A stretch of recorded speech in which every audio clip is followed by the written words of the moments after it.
ओम ब्रह्म सत्यम सर्वधार। आज श्रवण करते हैं एकादशी के दिन भगवद गीता से 2 श्लोक। देखिए, ये श्लोक है 7वां और 8वां अध्याय 4 का।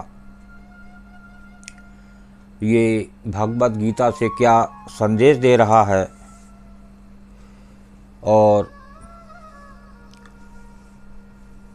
इस श्लोक से समझें कि जो सत्पुरुष गुरु इस संसार में आते हैं तो क्यों आते हैं, क्या उनका मकसद होता है। ये 2 लाभ आपको मिल सकते हैं। एक तो एकादशी के दिन श्लोकों का लाभ, दूसरा ये संदेश क्या दे रहे हैं। इनसे हम ये समझें कि सत्पुरुष गुरु जो एक शरीर लेके इस संसार में आते हैं और एक गुरु वो है जो आपकी इस देह में विराजमान है। तो आइए, बहुत ही सुंदर श्लोक, ये 7वां। यदा यदा हि धर्मस्य ग्लानि भवति भारत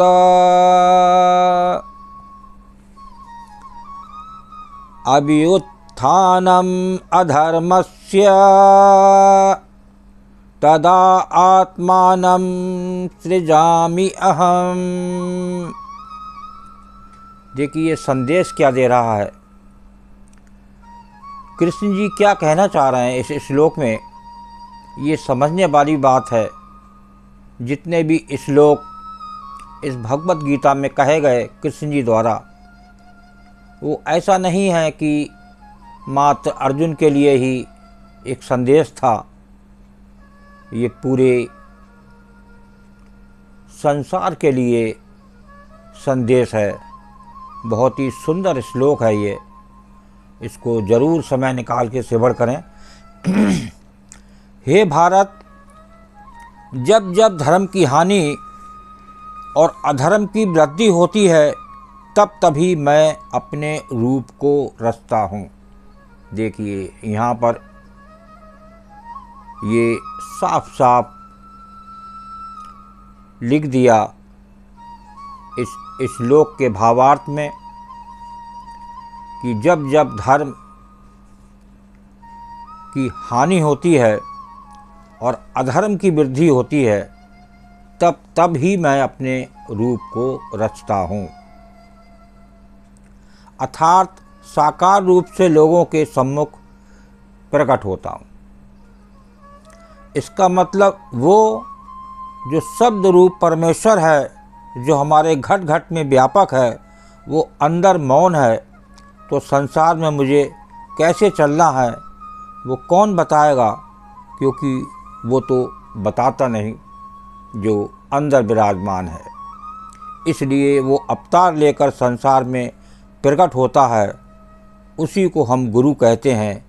जैसे श्री रामकृष्ण, नानक कबीर, महात्मा मंगत राम जी, महर्षि रमण, रामकृष्ण परमहंस आए, ये सब अवतार हैं। लेकिन ये सब भी शब्द रूप परमेश्वर ही हैं। इससे हटकर कोई और चीज़ नहीं है। इसके शरीर का नाम और रूप तो अलग अलग हैं, लेकिन वास्तव में वो एक प्रभु है जो हम सबके घट में व्यापक है। वही संसार में अवतार लेकर आए हैं। ऐसा गुरु जब संसार में आता है तो वाणी उस गुरु के बारे में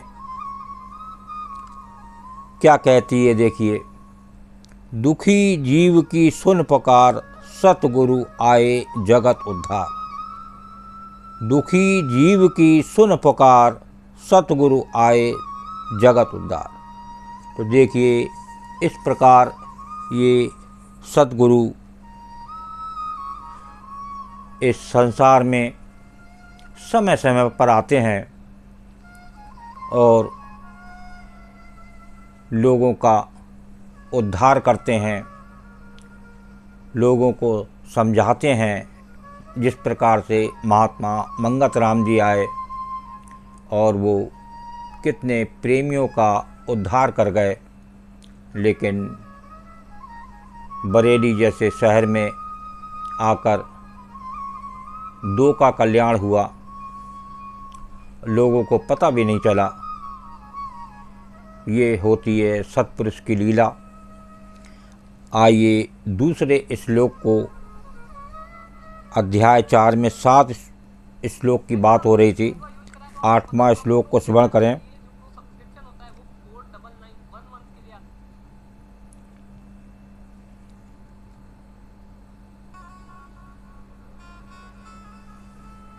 आठवें श्लोक की बात करें।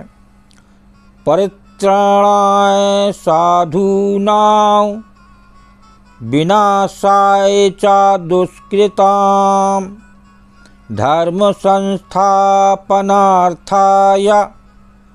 संभवामि युगे युगे। परित्राणाय साधूनां विनाशाय च दुष्कृतां धर्म संस्थापनार्थाय संभवामि युगे युगे। देखिए ये श्लोक 8 नंबर क्या संदेश दे रहा है। साधु पुरुषों का उद्धार करने के लिए, पाप कम करने वालों का विनाश करने के लिए और धर्म की अच्छी तरह से स्थापना करने के लिए मैं युग युग में प्रकट हुआ करता हूँ। अब जान लीजिए पापी लोग तैयार रहें कब मानव रूप में गुरु आ जाएं और वो जो उद्धार करने आते हैं, तो उद्धार तभी होता है जब पापियों का नाश होता है। आज संसार में पापियों की कमी नहीं है। एक मानव दूसरे मानव को नुकसान पहुंचाना चाहता है। आज संसार में हर चीज़ मिलावट की मिल रही है, हर आदमी परेशान है, तो वो मिल रही है एक इच्छा के लिए कि मैं अमीर बन जाऊं। तो देखिए यहाँ फिर एक बार श्रवण करें और एक गुरु से डरें। साधु पुरुषों का उद्धार करने के लिए, पाप कर्म करने वालों का विनाश करने के लिए और धर्म की अच्छी तरह से स्थापना करने के लिए मैं युग युग में प्रकट हुआ करता हूँ। देखिए साफ साफ कृष्ण जी ने बता दिया इसके अंदर वो किस रूप में आ जाएं, कब आ जाएं। तो कम से कम ये मिलावटी करने वाले लोग, पाप करने वाले लोग, मांस मदिरा पीने वाले लोग सतर्क हो जाएं, कब उनके ऊपर प्रभु का डंडा घूम जाए। ऐसे प्रभु के उस लाठी में कहते हैं आवाज़ नहीं होती, कब काल रूप में आ जाए और कब उन पापियों का नाश हो जाए। तो उससे बचें और एक प्रभु का सिमरन करें, सत्संग सुने, अच्छे विचार सुने, अच्छी संगत करें, अच्छा भोजन करें, जो जितना डाइजेस्ट हो सके, कम से कम भोजन, ज़्यादा से ज़्यादा सिमरन। हम यहाँ सिमरन करने आए हैं, उस प्रभु से डरें जो कब इस मानव रूप में और गुरु वो आ जाए, और उससे डर के रहें और एक अच्छा काम करें और समय निकाल के ये एकादशी के दिन श्लोक जरूर श्रवण करें। भावार्थ सहित बहुत ही सुंदर श्लोक, एक मन को शांति देने वाले। ओम ब्रह्म सत्यम सर्वदा। दास का वीडियो अच्छा लगा हो तो ज़रूर शेयर करें ताकि एकादशी के दिन का और भी लोग आनंद ले सकें। ओम ब्रह्म सत्यम सर्वदा। जय श्री कृष्ण।